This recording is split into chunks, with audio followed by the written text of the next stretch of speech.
episode of Couch Chats, and I'm Todd. For this show, we got a couple familiar faces. We got Marissa Langlois joining us once again, and Kess Fisher, sorry, not Fischler. It's all right. Kess Fisher. And Kess, you've been on a few episodes, Yep. But usually they're in bigger groups, it seems like, because we're always meeting up at... I don't think I've ever done a couch chat just right here in your little studio. Yeah, they're both in studio. Obviously, Marissa lives in town here, but Kess is from Indiana. He came up to visit this weekend, and it was quite the weekend. Yep. Yes, it was. We're popping and cracking and still trying to wake up here. So, Kess, actually, I'm going to start with you. You've actually had a really, really busy month. Yeah. What's going on? Yeah, you can say that. It's been a little over a month ago now. My house caught on fire, so I've been trying to navigate life and what that looks like right now. And this weekend was kind of a chance for me to step away from all the chaos. Sure. And obviously we got the snow goose hunt coming up and some other trade shows. So just trying to fill the schedule, take myself away from the chaotic life of everything else attacking me. Trying to find an escape. Yeah, absolutely. So it's been very comforting to be here with the Fall Obsession crew and hanging out. So absolutely, it's been good, reviving for me. It's always a great time when we get together and hang out and do stuff. We actually went to a trade show yesterday in Grand Rapids, Michigan here, and met up with a few other staffers and had a really, really good time just hanging out and enjoying each other like we always do. Marissa, you've also had an exciting couple weeks. Here in Michigan, we had like torrential rains earlier this week and storms. Talk to us. My March month has been insane. So I think we talked about it a little bit on the last podcast that I do barrel racing, and I've been so insanely busy coming back for that because we're in like almost full-time season now. Sure. So lots of practice, lots of training, trying to go anywhere you can go to get points on the board early in the season and get a leg up, and I'm a little behind. So. And she was indoor this weekend riding, obviously, because although there's no snow and it's actually not terrible outside, we're supposed to get hammered tonight and tomorrow. But so you guys will transition to outdoor here real soon, right? Yep. Our first outdoor is actually hometown Berlin in April. Okay. So we're excited for that. I love being there. I love being outside. It's a bigger pattern. It's just so much more relaxing and less chaotic. So, and me personally, I officiate baseball. You guys know this. Actually get my first baseball game coming up this coming Wednesday. However, it's supposed to get really cold and snowy, so I don't know if that's going to happen. But life is getting really hectic. It's always really hectic in the spring. Switching gears a little bit, Kess alluded to it a few seconds ago about our goose hunt coming up. Excited? Very. We're going to get up to North Dakota and bang down with the boys. It ought to be a great time. I actually came in under some snows on my way up here, so that was exciting. It definitely got everything rolling for me. And I need to put a snow somewhere right there. Somewhere right there. There's more space on the wall. I got a little space over here to put a snow goose. Yeah, it's always a good time. Marissa, you got something going on that weekend, so unfortunately you couldn't make it out, right? I'm bummed, but the next one. Yeah, for sure. So, in Fall Obsession, this is one of our annual hunts, the conservation hunt.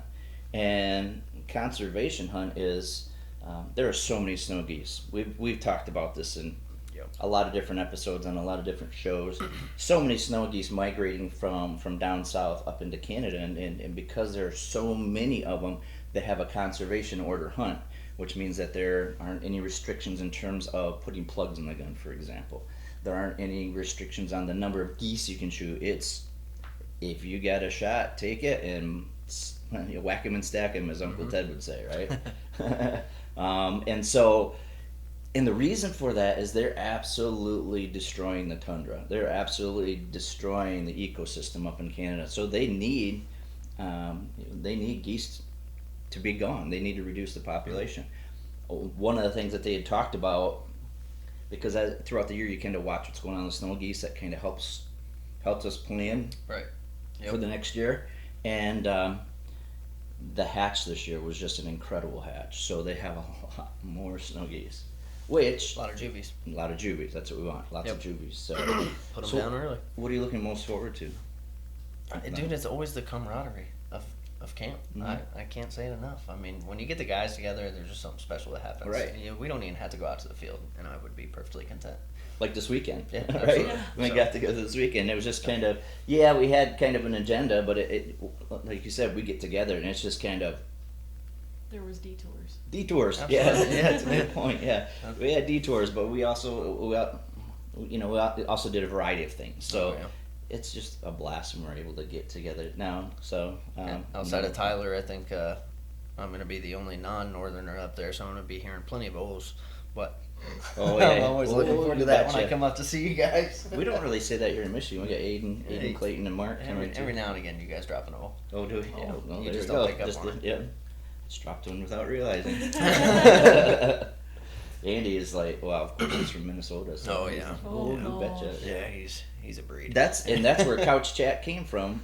Honestly, that very very first snow goose hunt, it was myself, it was Andy, it was Delaney, Heather and Tyler were behind the camera, kind of directing us, but we were just sitting on the couch, really making fun of Andy and his accent, and the "oh you betchas," and that's how Couch Chats evolved, just from that little get together.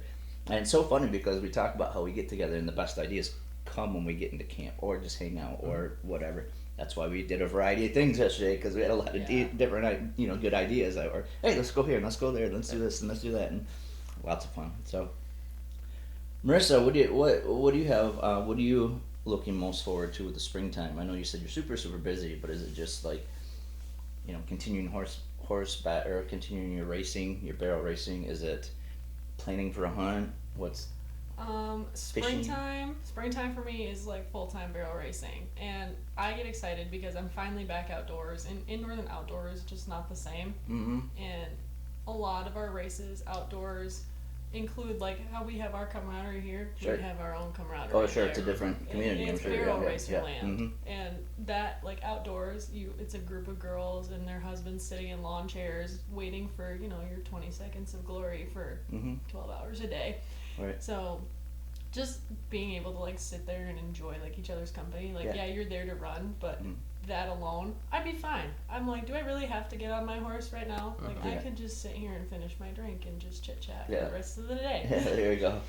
You ever see barrel racing? Yeah. Yep. Have you gone? So yeah, Tyler and Pipey used to run all the time, but then they got too big for their horses. So Marissa actually helped train one of the horses that we got for Tala, and unfortunately she ended up getting it's called a cephalitis. I forget the scientific name, but essentially what it is a neurological disease from varmints getting in their feed. Oh wow! Like possums, for example, and they poop and they pee. One reason to take those out.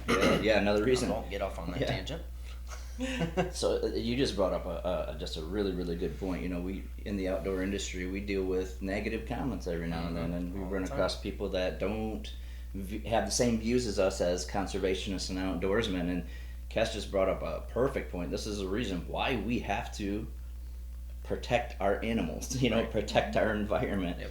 We lost the horse because of a possum using their feed as a bathroom, and so caused a neurological disease, and the horse ended up passing away. So that was kind of devastating. That was Tala. That was really her first time that she really experienced something that she put so much energy into, and also lost it. Yep. So I know the feeling. That girl worked her tail off that summer. Yeah. And I worked my tail off that summer. She needed a little bit of a refresher, and then I was like, okay, hand her over to Tala, and Tala had maybe a good 3 months with her. Wow. Yeah. And then she ended up passing. And I was actually coming home from a crane hunt when Heather called me. Really? Yeah, and so she called me. I was like just outside of Chicago, and said the horse was down. Yeah, that's a tough one. Probably, and so by the time I got home, it was already gone. And they were at school at that point because I had different Christmas vacation than they did. So I was already on vacation. They were still in school.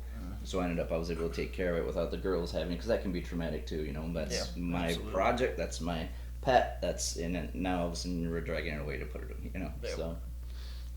So going back to the goose hunting, like we just talked about. I mean, it just kind of comes full circle as conservationists, and that's the reason why we do the goose hunt. It's a lot of fun. Absolutely. So much adrenaline. It's fun to be out in the field, fun to hang out. In fact, I think I was telling you we're going to be in the A-frames and we'll be singing, we'll be dancing, and having a good time, and music. Yeah. And when it's time, when we see the geese starting to lock in, then we got to lock in. So it's different from deer hunting in that you see a deer, the deer could be 300-400 yards away, but man, you gotta can't move. Yep. You can barely breathe. You gotta control yourself a little bit more because you don't want to spook that deer off, right? Geese are not that way. I mean, they're a couple miles up in the air, and they see decoy. They'll keep kind of swirling until they come down. But and so when they, like I said, start locking in, then that's when you have to get locked in and be cautious, like if you're deer hunting. So what else is going on? Job's good. Parents are good. Everybody's good. Yeah, job's great. Obviously with all the tensions going on around the world. Oh sure. Yeah. We've got plenty on our plate in terms of war readiness. Yep. Let's talk about what you do. So I'm the operations manager for an aviation repair shop.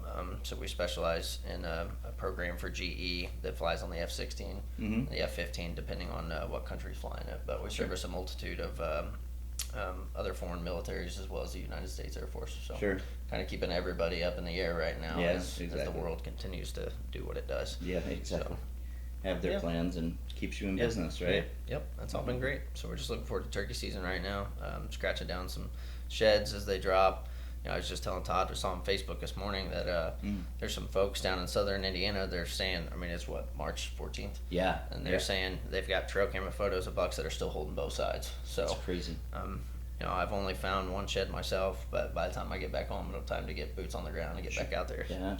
So last year I was telling these guys last year that when I went on the conservation hunt with Andy in North Dakota, we're driving around and we came across a herd of deer. And in that, there were a couple bucks that still had their antlers on. And then we went at the same time. And it was end of March, beginning of April, still had their antlers on. Wow, that's crazy.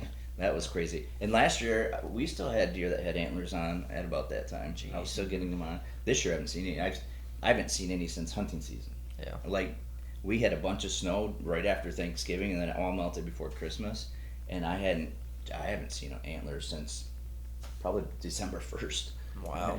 Either because they turned into all does or they started dropping early because it was so cold. So that's what I'm telling. Marissa, sorry. Last time Marissa, I got a niece called Marissa, and we call her Riss. Yeah.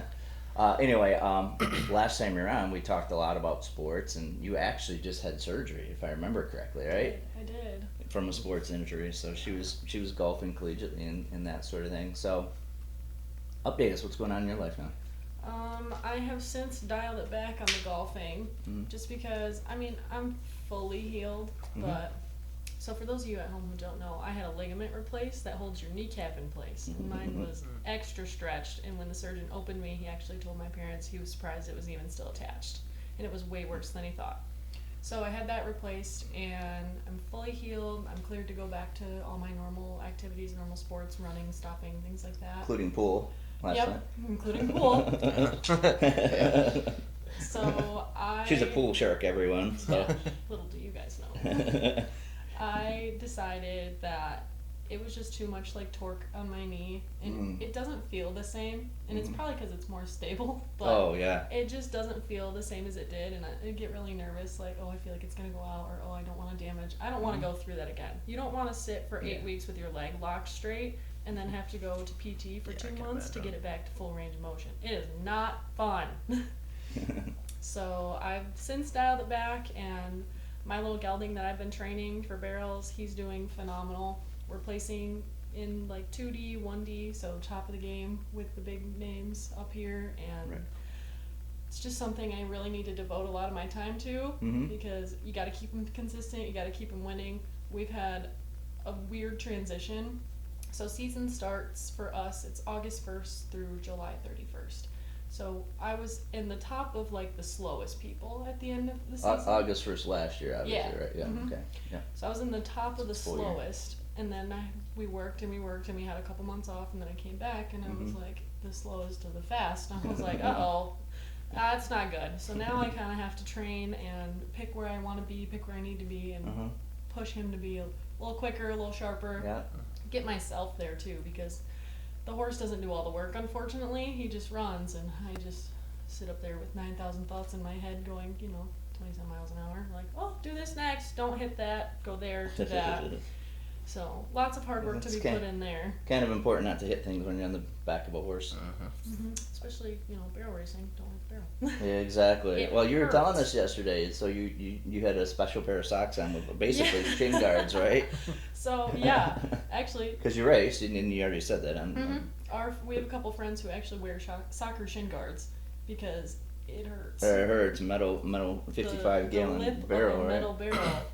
I had these little. I imagine they get sharp too. Yeah. Slice your leg. We've had girls in our group get stitches. I almost needed stitches. So these little socks I have, they have like a half-inch thick layer of gel in them to cover your shin. So when you hit the barrel, less blood, less pain. That's usually a good motto. That's how I live my life. Less blood, less pain. I try to live that way. It just doesn't work. Or no, it's just try to less pain. I wake up out of right. bed and like, oh, a little less pain today. Yeah. Yeah. So we talked about the goose hunt. We went on the crane hunt as well. Yeah. So we went on the crane hunt in December. Goose hunt is March.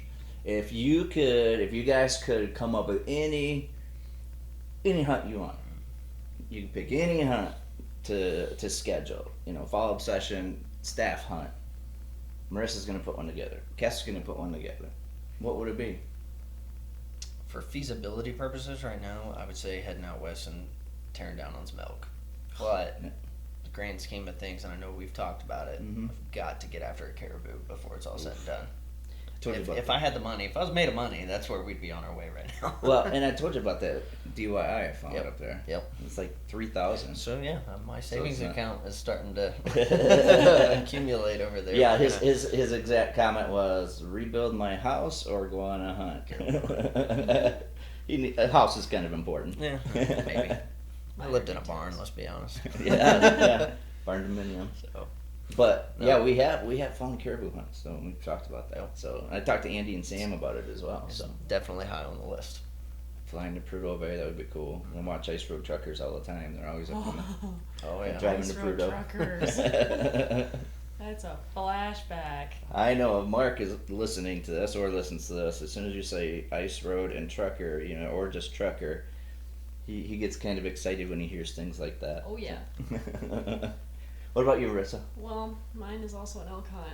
Okay. Just so badly, I want to go out west. It's something that I've heard countless people talk about, like, oh, they've had the time of their life, like, spend a week out there, like, even just, like, to camp. I think it'd be so much fun. And all the videos you see of people, like, trekking to elk hunt and, like, off in the mountainsides, it's always so pretty. Right. It could be pouring rain, and I'd just be in all my glory right there. And it'd be just the best time for me. Mine is, I have never elk hunted. Caribou is top of my list. Moose, I'm going to do moose. So That would be another good one. I have a list of things. Oh, one I mentioned last night, helo hog hunting. Yep. Oh yeah. Oh, that would be a blast. I feel like Rambo. That's another expensive one. we started researching it back at camp a couple months ago, and yeah, we're like, well, if you go on this weekend, it's discounted price, so you're $2,000 off. But normally it's like $10,000 to fly on one of those things, and not including your ammunition and everything else that goes into it. Oh, really? Yeah, So- depending on where you go. So it's not included in the price now. You bring your own ammo. Great question. I don't know. Because That's I just my first thought is, well, that doesn't include all the fees. Right. You got to take into account tip money and everything else too if you do something like that with an outfitter. Because I have this vision in my head, and when Outdoor Channel and Sportsman's Channel and all that was part of our cable package, it's no longer a part of it. But when I was a younger hunter, I used to watch it all the time, right? Yeah. Because it was back then. And seeing the helo hog hunts, I just imagine, like I said, you got the gun set up and on each side of the helicopter and that sort of thing. So in my mind, when I'm thinking of a helo hog hunt, all that stuff's already there. Like their ammo's already there because I don't have a gun that can hook up into a Right. helicopter. Right. Probably You know? should be, but Yeah, and I would imagine that part of the price is that ammo and stuff like that. it's worth looking into, I guess, right? But that would be awesome, just hanging off the side of a helicopter. Oh, yeah. All I can hear It's is nice that to hogs. I need to win the lottery before I do anything. That's true. That's true. I don't play the lottery for a reason. I think I we don't all think I do. have a chance in that. We all need to win. Hey, if we win consecutive drawings, when it's up to even 50 million. I'd be It's like- okay with like 20 grand. I could go We on could- a hunt with 20 grand. You could donate some to Yeah. Follow Up Session Yeah, there you go. and get a real studio here. There you go. All right. Title sponsor Marissa Langlois. Yeah, Lottery. yeah. Thanks for the funds. Yeah, right. So, Gotta hit the lottery. so I think I told you guys this story out in my living room out here. So we built this house back in '07, and when we built it, the one thing I wanted was a place to put an elk mount. Still bare. Yep. So 20 years later, it's still We're gonna bear. have to change that. Yeah. So, and Heather was one. She likes to remind me how old I'm getting, and almost on a daily basis, really. But anyway, she's like, that wall is still bare. You're getting older. You need to put something up there. So, I was in contact with John because he was going to do the elk hunt, right? Found out I didn't have enough points to draw for next year, so I'm going to put in some preference points until I have enough points to be able to hunt elk. But then my next thought was, well, what other options are there? So we looked into buffalo hunting, and that was really expensive. Like free ranging buffalo, bison. Yeah. That would be really cool. That'd be sweet. And that was like I was looking at like Wyoming, Montana, Idaho, up in that area. Montana, call Boz. Yeah, right. Yeah, that's right, Boz. Which we just did a couch chat with Clayton, and he talked about how he the Boz. Well, I'm afraid if I say the Boz, then the actual Boz will get a hold of Fall Obsession and we'll be in trouble. It's trademarked or something. Here's your lawsuit. Yeah. So anyway, yeah, he was talking about how he guides up in Montana and for muleys and elk. Maybe we should get hold of him. Yeah, I know. Muleys is on the list too. Yeah, muleys is a Without big doubt. one too. I'd love to do that. Yeah.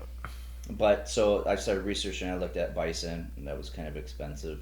And then I just happened to type in caribou, and around here we used to be able to hunt in Ontario, the Canadian province that's around us here in Michigan. You used to be able to buy a caribou tag over the counter. You could shoot 2 caribou, but now you can't even hunt caribou in the province. Wow. In Ontario.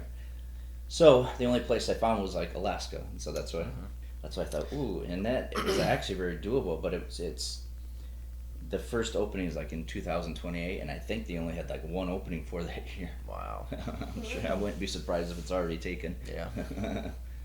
So. But yeah, so I have a long list of things. We were talking last night. Tyler and Audrey, a couple summers ago, invited us to come down to go lobster fishing. Yes. Out in the Gulf or in the ocean, and then we were gonna go into the Everglades and go anaconda hunting Oh god. because anacondas are invasive species, so they want to kind of get rid of them. And so you go down on a boat, and then you're hunting. That would be fun. So Heather even mentioned that we still hope to get down to the Keys to do that stuff. So we're gonna go down in like July into the Keys. Yeah. That's gonna be hot. Yeah. Yep. And So damp. yeah, I visited Sam in July one time, and that was a little Rough. warm. Yeah. A little warm. At least it wasn't, 90% humidity though. Yeah, it was still hot. It was 120 degrees and That's pretty warm, even for a Welcome dry to Texas, heat. folks. yeah, exactly. That was Yeah. Texas in July. Yeah. Yeah, we're out there in shorts and like I said, I had just a mesh T-shirt on trying to Yeah. get a breeze, and it was so hot. In the freaking army, I told you I had to set my chair in an army ant hill. Yep. Oh, You get ants Lovely. crawling all over Mhm. you. Yeah, I had, You almost don't even feel it I had because of all the sweat pouring off. Oh yeah, sweat, and then Yeah. it was one of those that you're And you accidentally sit down on a cactus. start rubbing. Oh, there's ants all over me. Yeah, that wouldn't have been a treat. So other than that, if you could hunt with anybody. So here's the next question, right? If you could take anybody you wanted on a hunt, on the elk hunt, on the caribou hunt, on whatever hunt, on the goose hunt coming up, Yeah. who would you take? dead or alive? Can they Yeah, be- either one. Okay. I have some questions if you want to No. take that. I know. No, I mean, in terms of like, just in general, I guess I'd love to take my dad on any of the stuff that I do because he's all the time asking us about what we do with Fall Obsession. And Sure. I share all the stuff with him. Mhm. That's what I grew up doing was hunting with my dad, and that's how I got into this. Right. But he doesn't get around, he doesn't do or have the opportunity to do a lot of the stuff that we do now, and I would love to be able to take him on that. Now, Right. trying to motivate him to do it is a little different story because goose hunting was Oh, never yeah. really his thing. I'm like, Yeah. no, you don't understand how fun it is until you Right. get out there. And we So, had that conversation yesterday about how we never saw ourselves as bird hunters. Right. Right? Yep. Never saw ourselves as somebody to sit out in the field and get on a flock of geese. But after you experience it's Yep. I can't not do it. Yep. Yep. It's so much fun. And I look back and say, how did I miss out on this for so many years? because Fall Obsession gave me these opportunities. That's why I joined. That's why I joined to be, Fall Absolutely. Obsession. Now, if we're talking about taking dead people, though, Phil Robertson.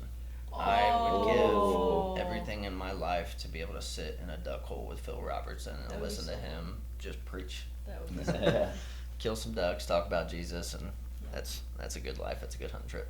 for sure. Long live Phil Robertson. Absolutely.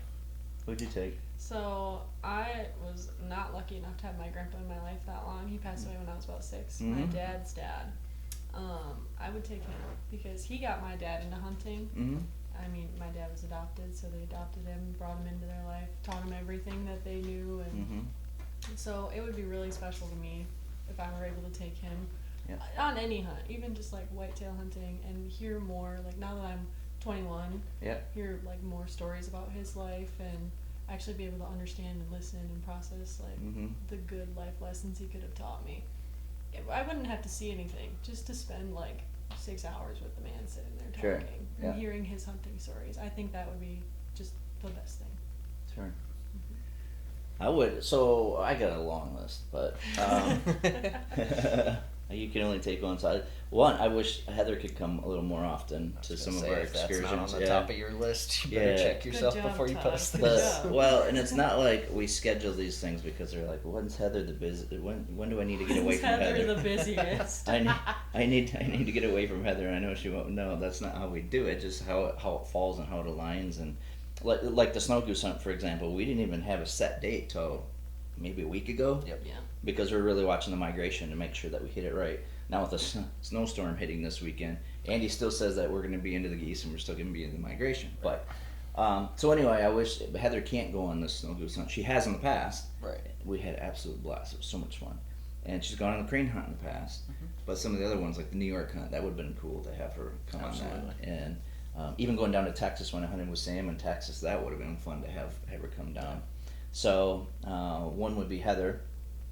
And I don't know how much she would like hanging out of a helicopter, though. We took her on a little hog hunt. There's only one way to find out. That's right, Heather. Yeah. Going on a helicopter ride. And then probably I'm kind of gonna take Marissa's lead here. My grandfather, my dad's dad, was a huge hunter. So some of the guns I have, I got handed down to me from my dad because his dad was in a bad car accident in the late 80s. No, 1986. So it was mid 80s. Where he suffered a brain injury, so he could not hunt at that time. I was in 8th grade, so eighth grade, yeah, going into a freshman year. And he has since passed. But my thought was, I remember he used to always take me out on his quad, so he would take us kind of up where our cabin is north of here, up in Baldwin. They had a ranch up in Baldwin, our cabin's in Custer. We used to always go through Custer, which is crazy because now Heather's side of the family has we have a cabin up there in Custer, and I spent a lot of my youth up in Baldwin, Custer area. So that's kind of cool how it's kind of come full circle. But Absolutely. Grandpa used to take me out for morel mushrooms. I remember this time of year, and we would drive through the mud on a 3-wheeler, and so that was so much fun. But I would have loved to have hunted with my grandpa when he was able to hunt, and so I didn't. When I really got into hunting, he couldn't hunt at that point. So yeah, he was a big rabbit hunter, big pheasant hunter, big everything. I mean, turkey hunting, everything. So, and my dad hunted whitetail. My dad was just always so busy to do it consistent enough to really invest in it and stuff. So, I just have always loved hunting from the very first time I ever stepped out. And I didn't realize all the nuances or the intricacies of hunting, the fine details of hunting, what's all involved in hunting. I just knew I loved being outside. Yeah. I love the adrenaline rush when you see a game, and even then I didn't even have a weapon. I was just out. Yeah. And that was just so much fun, and it just kind of hooked. Got me hooked. Still is. Still is. Oh yeah. Doesn't change. Doesn't change at all. No. So yeah. So that would be cool, and then of course it'd be cool to hunt with Uncle Ted. Yeah. That would be good. That would be awesome. Fellow Michigander. So. Actually, one of my first concerts, the first concert I ever went to, was a Damn Yankees concert, Damn Yankees and Jackal. So that was here. Yeah, that was a while ago. Wow. So Uncle Ted was part of the Damn Yankees, right? Mhm. And then actually after that, he used to have this thing called Whiplash Bash here in Kalamazoo on New Year's Eve, and I would always, like, for years after, we would go out there, New Year's Eve, we're going to Whiplash Bash, see Uncle Ted. Wow. So that was cool too, yeah. So, but other than that, so Marissa, we're going to be singing down in North Dakota, or up in North Dakota. You got to give us a song to sing. Oh. Because if you give us one that we don't know, we're going to have to learn it. Yeah, right. I don't know. We're gonna practice on our vocal skills.